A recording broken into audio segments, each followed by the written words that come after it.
Réal Chartrand was given a second chance, then a third, then a fourth, a fifth, a sixth, a seventh. The career criminal was granted more opportunities to reform than most Quebec offenders.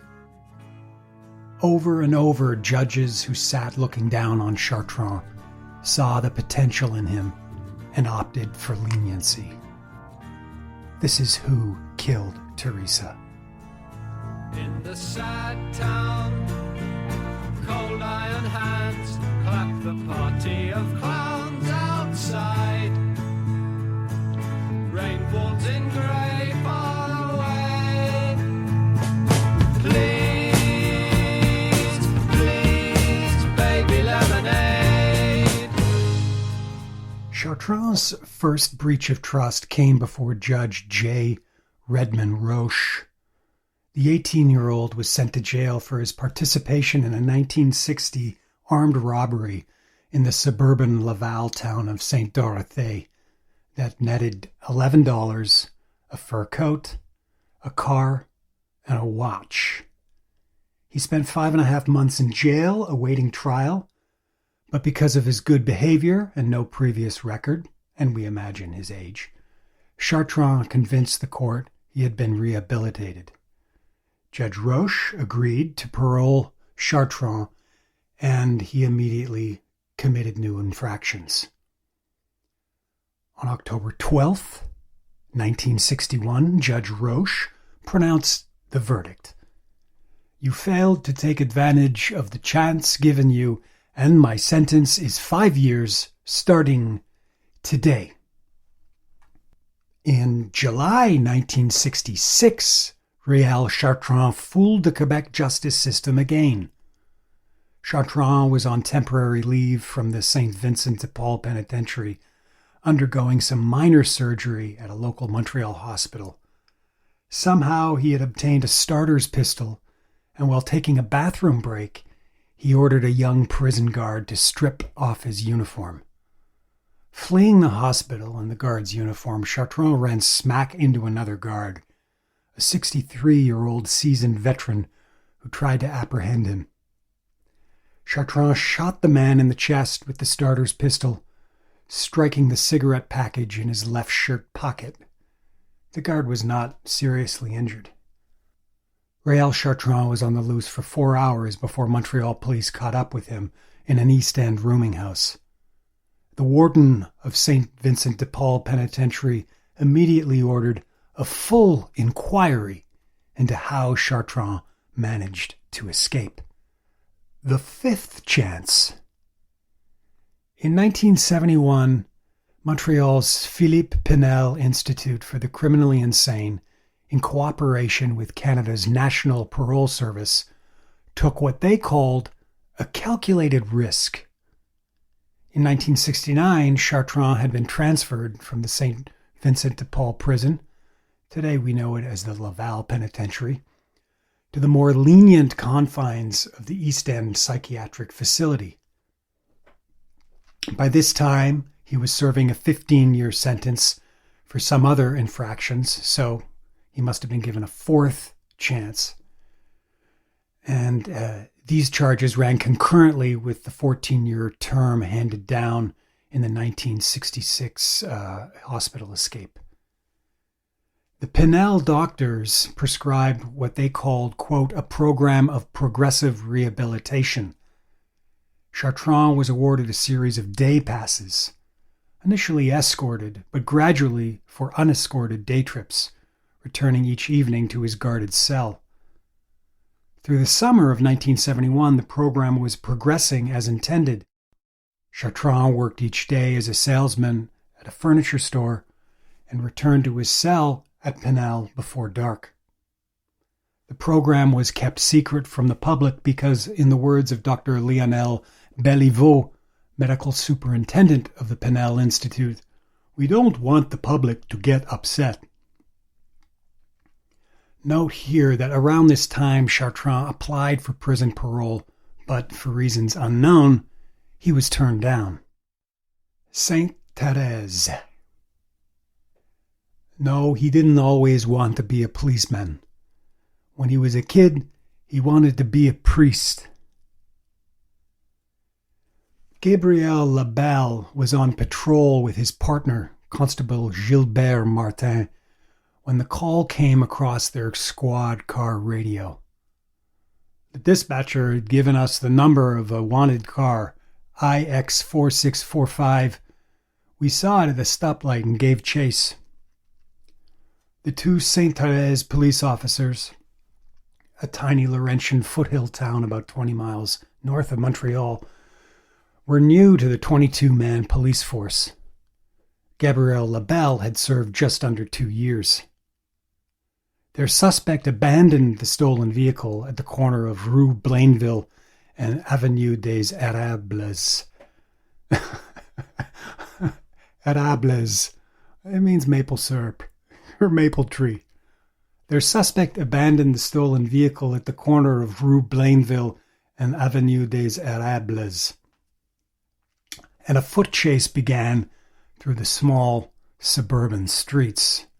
When the guy ran, Gabby chased him and fired 3 shots in the air. I couldn't see what was happening for the trees. Labelle and Martin were soon joined by their colleague, Constable Jean-Claude Kessel. Vaulting a hedge between 2 gardens, Kessel then tripped over his fallen comrade. When he turned over the body, Kessel realized that the 24-year-old officer was dead, shot through the heart by a submachine gun. The gunman managed to elude capture, and he took refuge in a nearby home, taking a mother and her 13-year-old daughter hostage. For the next 9 hours, residents of this tiny community heard the drama play out over local radio stations as police and what were described as radio station personalities negotiated the release of the hostages. In the early hours of Tuesday morning, October 12th, 1971, exactly 10 years from the date of his sentence from Judge J. Redmond Roche, 28-year-old Réal Chartrand was arrested by police for hostage-taking, a suspected bank robbery, and as a material witness in the shooting of Constable Gabriel Labelle. Terrebonne District Coroner Jean-Louis Tellon called for an immediate, full inquiry into the release of prison inmates prior to parole. The Sainte-Thérèse police force was headed by Gabriel Labelle's father, Captain Paul-Émile Labelle. Gathering in the town hall, which also served as the police headquarters overlooking a small town square known as the Fountain, officers mourned the loss of their captain's only son. A police sergeant, Roger L'Espérance, had the following to say: Gabby was always working hard, pushing. He was young, and he wanted to show his father he was a good policeman. In Sainte-Thérèse, it's not like Montreal. Here, everyone knows each other. It's like losing one of your own kids, one of the family. In 1970, the murder of a police officer was considered the most serious offense in the Canadian Penal Code, as I imagine it was everywhere, invoking the death penalty upon conviction. But reform had been evolving rapidly, and the progressive changes were confusing. After the 1963 federal election of Lester Pearson, followed by the 1968 election of his successor, Pierre Trudeau, the Liberal governments created a 5-year moratorium on the use of the death penalty, except for murders of police and corrections officers. So this left a number of offenders' cases in limbo, including Georges Marcotte, who we've covered, one of the criminals responsible for the shooting deaths of 2 policemen in what is known as the 1962 Montreal Santa Claus murders. In 1966, Marcotte's death sentence was commuted to a life sentence. In the matter of Réal Chartrand, he was the first Quebec offender scheduled to stand trial for murder since the changes to the laws governing capital punishment. During the coroner hearing to establish if the case could proceed to trial, Chartrand appeared bemused, more interested in flirting with a girlfriend in the courtroom than the proceedings. Witnesses lined up and identified Chartrand as the man who held up the provincial bank in Saint-Augustin, about 15 miles west of Sainte-Thérèse in the Maribel region.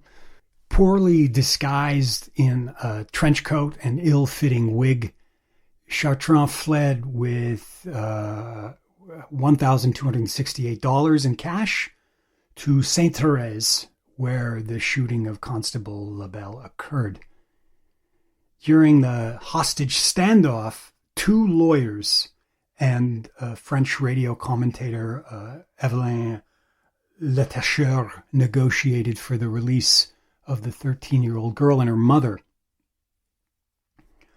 And one of these lawyers managed to get Chartrand to hand over a Commando Mark III submachine gun and 2 magazines.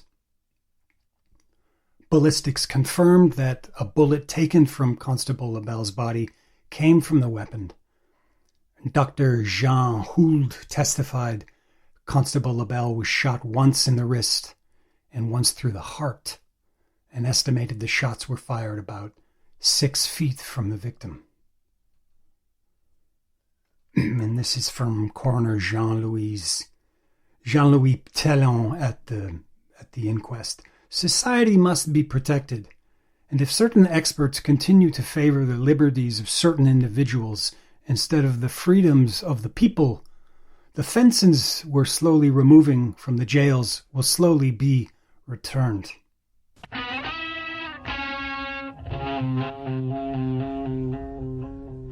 In yellow shoes, I get the blues.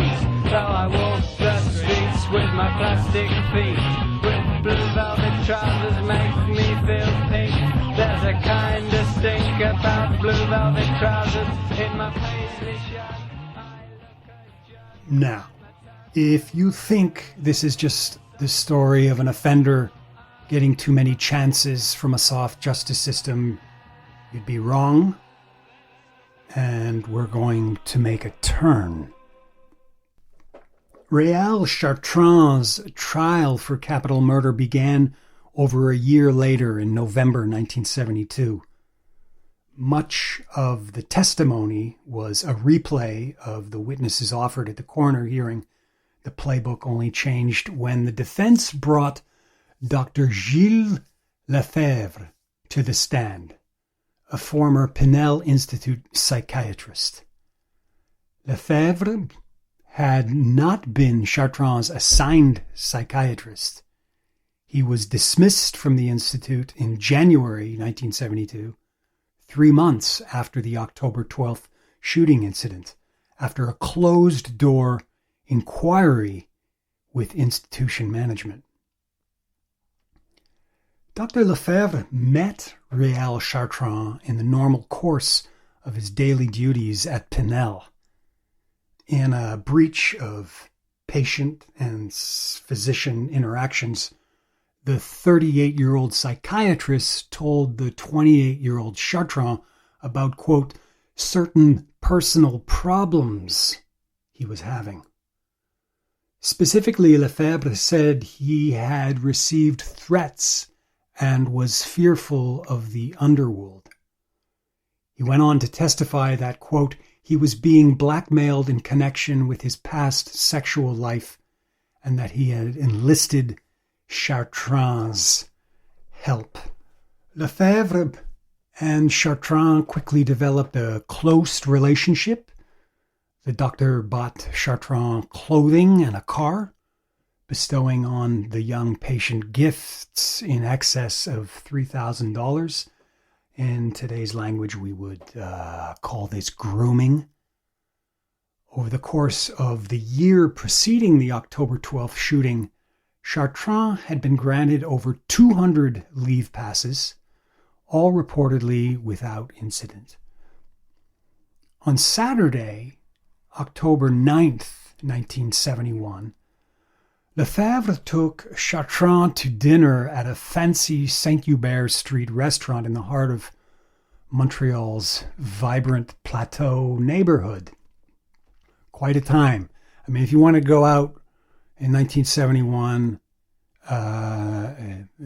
to party on a Saturday night, you would go to the Plateau. You would go to Saint-Hubert.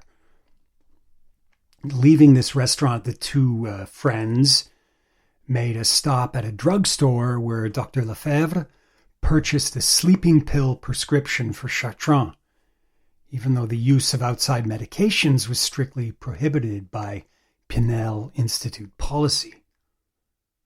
The final witness that day at the trial was Chartrand's actual consulting psychiatrist, Dr.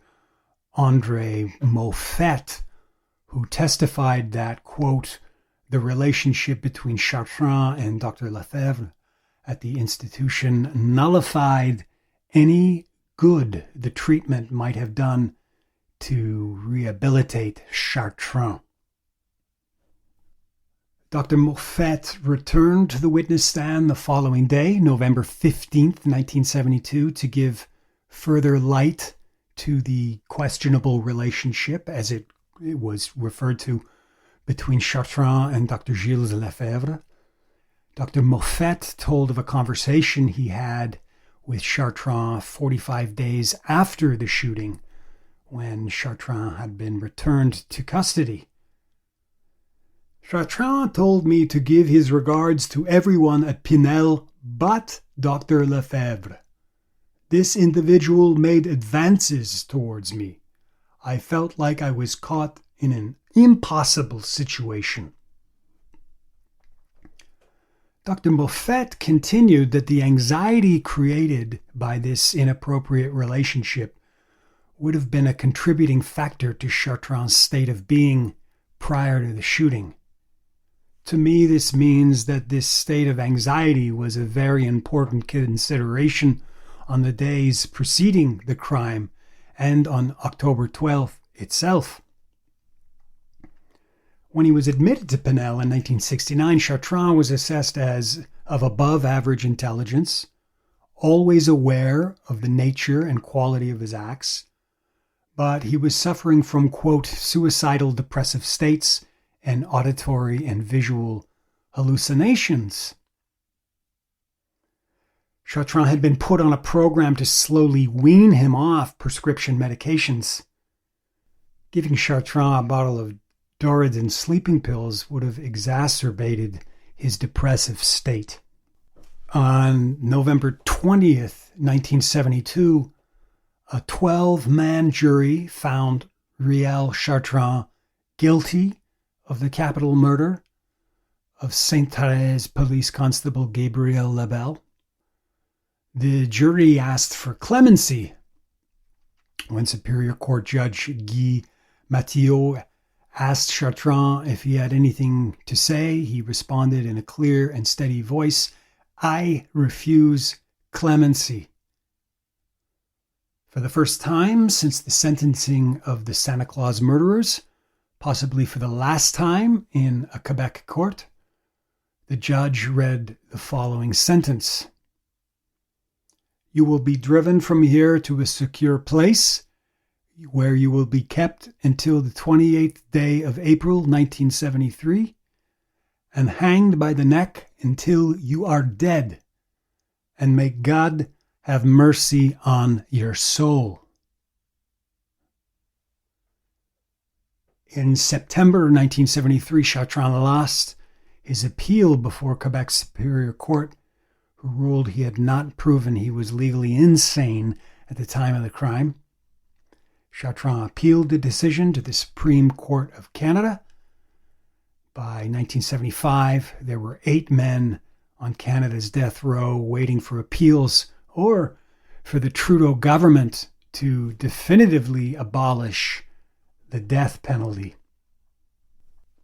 On June 26, 1975, the Supreme Court of Canada unanimously dismissed Chartrand's appeal, with the 8 judges unconvinced that Chartrand was not mentally responsible for the murder.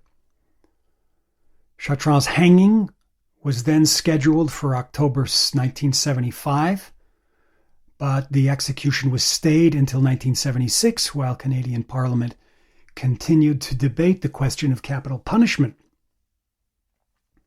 With the execution date again looming, Bill C-84 passed by a narrow margin, abolishing the death penalty at the 11th hour on July 14, 1976. Chartrand's hanging had been scheduled for July 15th, but Prime Minister Pierre Trudeau's cabinet commuted the sentence to life in prison without parole for 25 years. Réal Chartrand got his 6th chance. 10 years later, Réal Chartrand was again before the courts, this time asking for his 7th chance.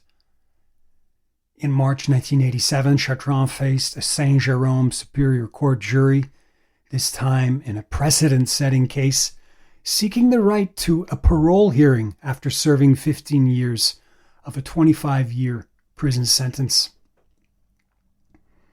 In the Saint-Jérôme trial, Chartrand took the witness stand for the first time.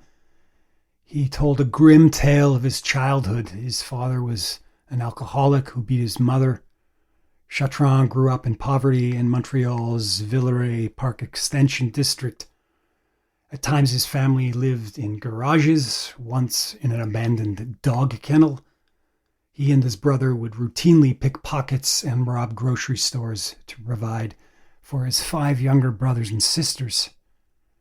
He developed an early resentment against authority figures. At the age of 8, he was caught shooting out the windows of a police chief's house.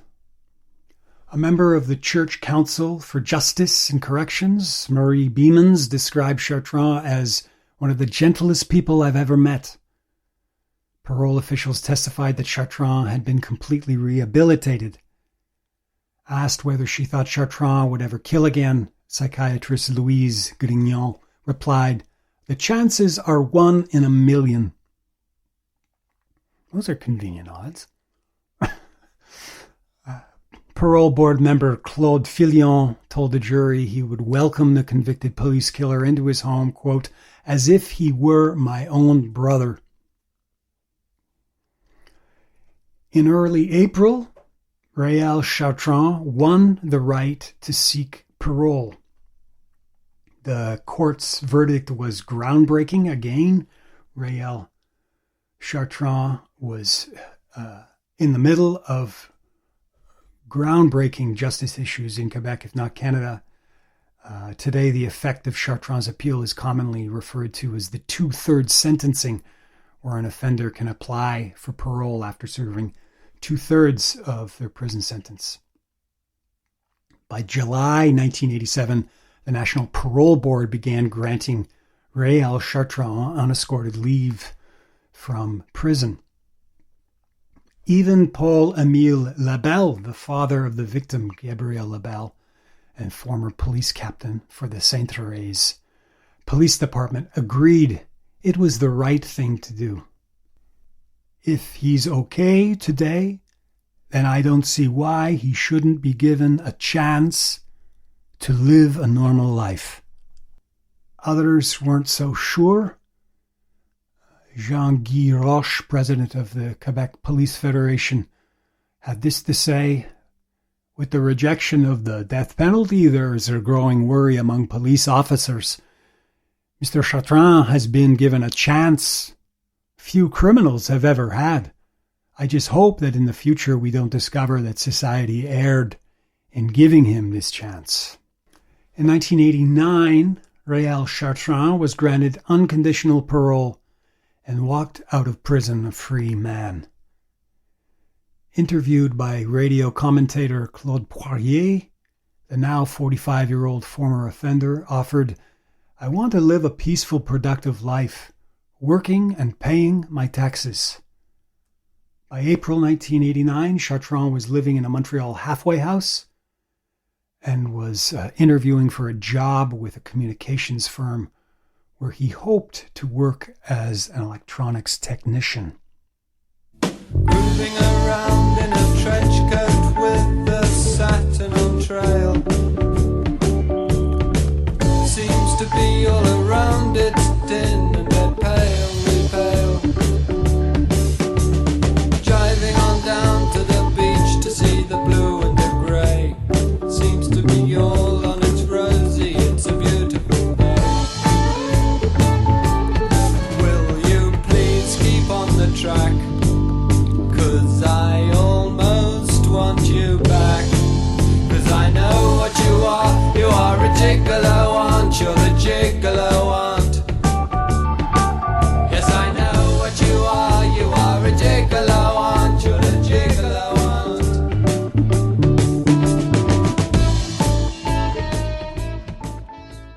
One of the items to come forward in that 1987 appeal for parole by Chartrand was the 1972 closed-door inquiry report produced by the Pinel Institute in the wake of Chartrand's multiple unescorted absences from the psychiatric facility.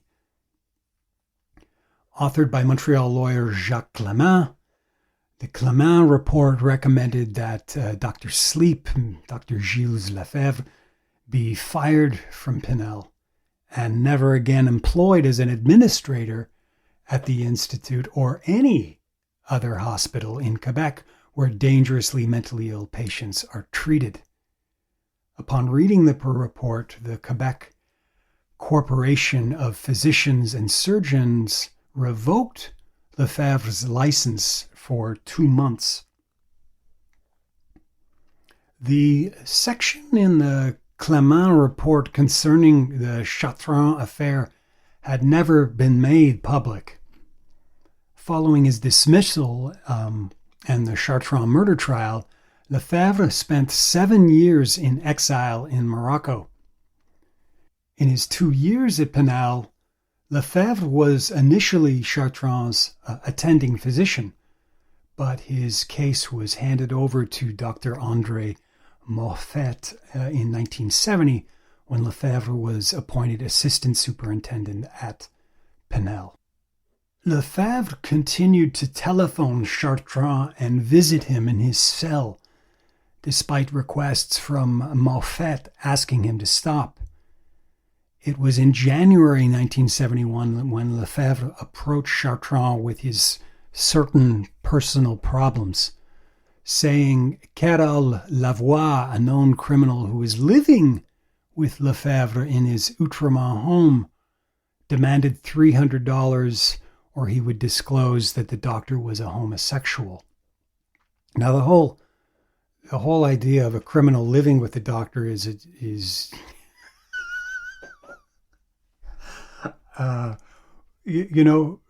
I can shed no light on that. I wish I could. It's just sort of dropped in there as if, well, this happens all the time, right? I'm sorry. It's gold, and it will remain buried. But why Carole Lavoie was living with Dr. Lefebvre in Outremont will have to, for the moment, remain a mystery. So it's at this point Chartrand called upon a criminal associate. He's doing Lefebvre a favor, and he calls this associate to terminate the blackmail efforts.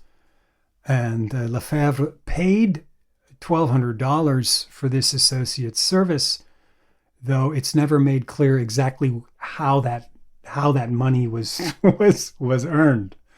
Right? It did. I don't know. In 1970, 71, $1,200 is a lot of money. That's got to be more than you better stop this or else. It's got to be more than that. It's got to be more than that. What do you do? Burn down his house for $1,200? Did Lavoie disappeared? There's a good question. Of no relation to this story, Carole Lefebvre or Carole Lavoie in 1971 mysteriously disappeared from his Outremont lodgings. The Clément report detailed how Lefebvre took Chartrand. So there's much, much more detail in this report. He took Chartrand on trips to the Laurentian Mountains, took him on trips to Vermont, and once for a ride in a small airplane. The report upped the amount of money given to Chartrand disclosed at the murder trial from $3,000 in gifts to approximately $5,000 in cash. This in addition to $2,400 used to purchase a Pontiac GTO for Chartrand. A notary also testified at that time for Clément that Lefebvre had authorized him to draft a letter to Chartrand indicating that on his release from Pinel, Lefebvre would send him $2,000 in several monthly installments. And again, it's got to be stressed here that none of this had been disclosed to any of Dr. Lefebvre's colleagues at the Institute prior to the events of October 12, 1971. At no time did Dr. Lefebvre disclose any details of his relationship with Chartrand to medical staff. So now we come to the dinner, the Saint-Hubert Street dinner at this restaurant so it occurs on Saturday, October 9th, 1971. And at this dinner, Lefebvre shows Chartrand a gold ring, and he asks him to put it on, symbolizing what Lefebvre characterizes as their homosexual marriage. When Chartrand refused, Lefebvre became angry, then suddenly disclosed that Chartrand's request for parole had been denied, and he would soon be leaving Pinel and returned to prison. After dinner, Chartrand became extremely agitated at the thought of returning to jail, and it was at this point that the doctor and patient stopped at the drugstore to pick up the prescription for Doradin sleeping pills. Again, these pills would have heightened Chartrand's state of agitation and depression. At the time, Doradin was recognized as a highly potent and hypnotic drug. By 1986, it had been taken off the market, and it hadn't been prescribed by most psychiatric hospitals for 10 to 20 years. One psychiatrist referred to Doradin as, quote, one of the most awful drugs ever used to treat the mentally ill. So I checked my calendar, and what happened next is Chartrand would have spent the remainder of what was then Canadian Thanksgiving weekend, a time normally reserved for celebrations with family, with friends, in isolation, taking pills, and becoming more and more agitated. It was after that Thanksgiving Monday, on Tuesday, October 12th, that Chartrand committed the bank holdup in Saint-Augustin, then drove to Sainte-Thérèse, where he shot Constable Labelle, all while away on a day pass approved by Dr. Gilles Lefebvre. At the 1972 trial, Lefebvre described Chartrand as a, quote, psychopath. But in 1975, the Trudeau cabinet requested a new diagnosis of Réal Chartrand. The assessment was conducted by Jean-Baptiste Boulanger, a psychiatrist for the Université de Montréal, and Roger Boutin, assistant director of psychiatry at the Ottawa General Hospital.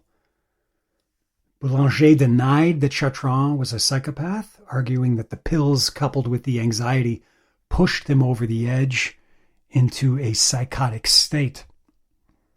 Before he shot the officer, Chartrand would have lost complete contact with reality. Dr. Boutin agreed, and he said, if one had wanted to brainwash Réal Chartrand and bring him to a point where only acute psychosis or uncontrollable violence were possible, then one could hardly imagine a more efficient process than the one employed by Dr. Gilles Lefebvre. Quebec Social Affairs Minister Claude Castonguay twice refused to make the Clément report public, arguing it could prejudice Chartrand's murder trial, even with Chartrand arguing that the report contained elements that could save his life. In their closing remarks to the cabinet report, Boulanger and Boutin offered this scathing assessment. In the midst of deafening publicity, a repeat offender who, after having held up a bank, had killed a policeman who was chasing him, the offender turned out to be none other than the Pinel Institute's model inmate. And because of him, the Pinel affair was clumsily covered up and followed by the firing of its assistant superintendent. Finally came the public trial, where the psychiatrist appeared to be more of a psychopath than his patient. Jean-Baptiste Boulanger.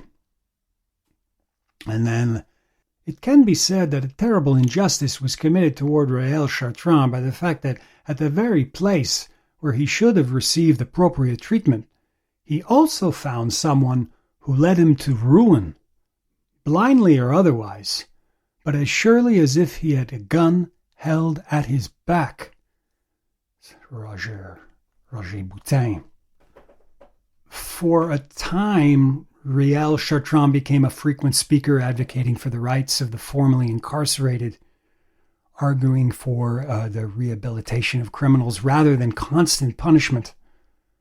Instead of forced labor, there should be forced studying. Nobody would hold it against the system for having learned something, he said. And my mind goes back to the morning of Tuesday, October 12th, 1971, that day after Thanksgiving, and what was going through the mind of Réal Chartrand. Maybe he knew he could no longer accept money and gifts from Dr. Lefebvre. Maybe he was truly fearful he would soon be leaving the relative comfort of the Pinel psych ward and returned to Saint Vincent de Paul. Maybe he didn't want to take any more chances with the justice system. So he made the decision to take control of his fate. The bank in Saint Augustin was a logical choice, a sleepy cottage country town. He had spent some time in neighboring Blainville. Maybe Chartrand thought $1,300 and his GTO was enough to take him away from his troubles for a time. This is who killed Teresa.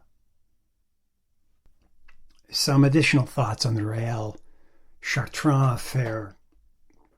First, an acknowledgement to primarily the reporting of Montreal Gazette reporters,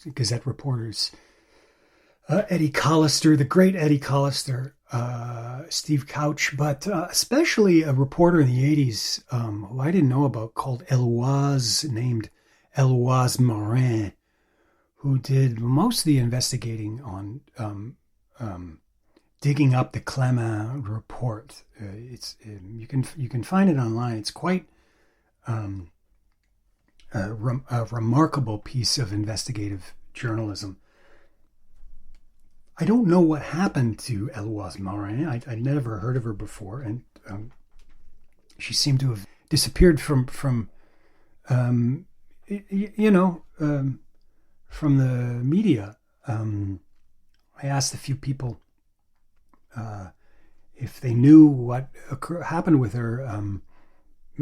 One of who is the Gazette reporter Jack Todd, who's been reporting for the Gazette for years, who we correspond, and he said he'd put out feelers, but he didn't know. He was as perplexed as I was. The other thing I'll say about this story is, so I sort of know what we're going to do for the remainder of the year. I kind of took 3 weeks to puzzle that out. And so the next 8 or 9, 10 episodes will all be sort of related in theme. And you'll kind of get the theme as we go through them, if I stick to the script. But in doing this, you should know, after that piece in La Presse on the Theresa Martin case, the reporter contacted me and said that the editors were really happy with it, that it did very, very well. And they asked, so my editors want to know if you have more stories, because they kind of want to commit to doing a series of these. And you know what I said. I said, of course I got more stories. I got different levels of stories. There are book stories and podcast stories, and then I guess there's stuff that I'll give you guys. But if you want my podcast stories, if you want to do that, then we got to come up with a relationship, is what I said. Something a little more than a mention in the article. Let's just say that. So he took it back to their editors. I don't know what's going to come of that. It would be nice to have a byline in La Presse. Maybe it happens, maybe it doesn't. I would find it extremely satisfying for an English guy in the United States to have a byline in Quebec's major. Well, it's not the major one. Setting aside the fish and chip paper of the Journal de Montréal, it's the most prominent French language newspaper in Canada. I would find that quite funny. But be that as it may. So there's a particular story that I pitched to them, and they really, really liked it. And in the meantime, I was working on a second story, which was supposed to be this podcast. Because it was related to what I pitched to La Presse, I shared it with them and said, this informs what we were talking about, and I'm doing it this week. And they said, oh, that's really good. Do you want to do that one too in La Presse? And I said, no, I wasn't really intending it, but if you like it. He said, no, we like it. So I said, okay. And so that was midweek. So I quickly had to scramble this story, which itself is a prequel to the second story. It's almost like a Saint-Thérèse trilogy, beginning with the story of Réal Chartrand, which then feeds into the second story, which then feeds into the main story that I had pitched to La Presse. So we'll see how that develops. I'm never optimistic about anything, so I'll see what life hands over. But this one about Réal Chartrand, although it was done quickly, there's things that I think the longevity of press stories is really interesting, because obviously what was read by the public in the 60s was and then in the 70s and then in the 80s is all done in isolation.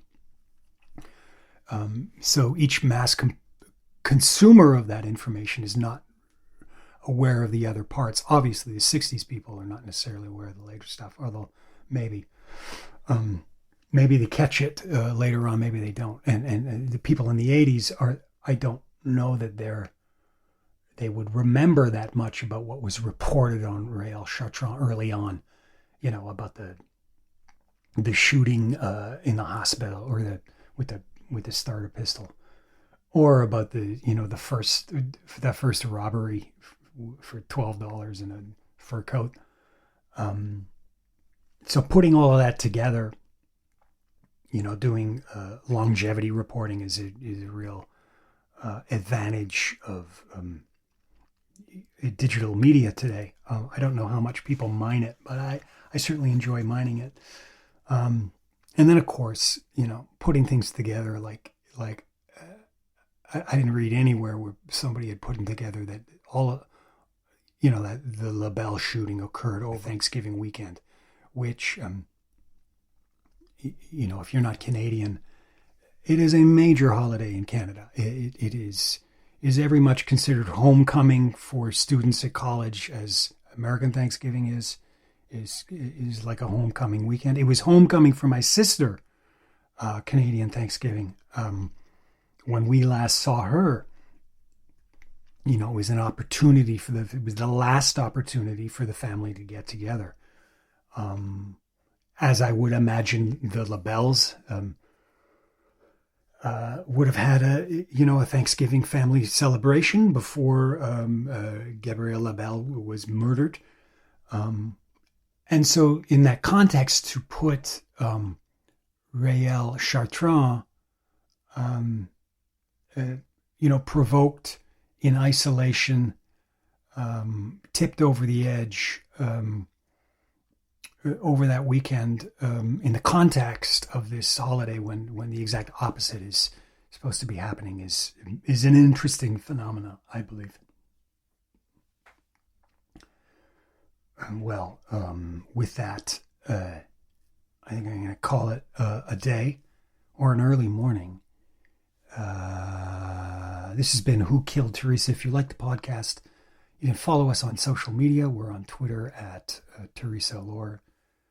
That's it, at Teresa Lore. There's the website, www.teresalore.com, TheresaAllore. If you go to the website, it can sort of direct you to all the social media channels, Twitter and Facebook and Instagram and iTunes, which is the predominant platform for reviewing. So if you're inclined, please go to iTunes and give the podcast the 5-star review, which I would be most appreciative of. I want to say a happy birthday, belated birthday to Chip, listener from the Baltimore area who recently celebrated his birthday. Thanks for being so diligent, Chip. Many thanks, and the best of birthdays to you. I believe that has covered it. This has been Who Killed Teresa. I'm your host, John Allure. Have yourselves a great, great day. Yes, I'm thinking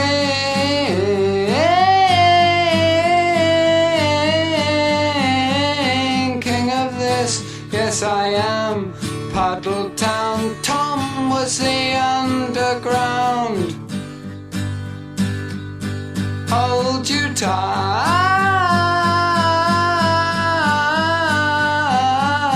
you're so close, yes you are.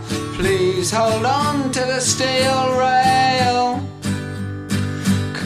Colonel with gloves, draws leeches, he isn't love on Sunday's mail. All the fives crock Henrietta, she's a mean go-getter, got to write her a letter. Did I wink? Did I wink?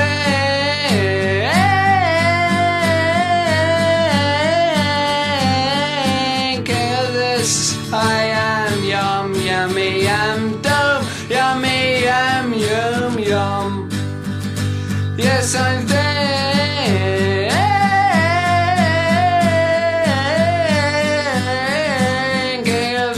Since steam, skeleton kiss to the steel rail.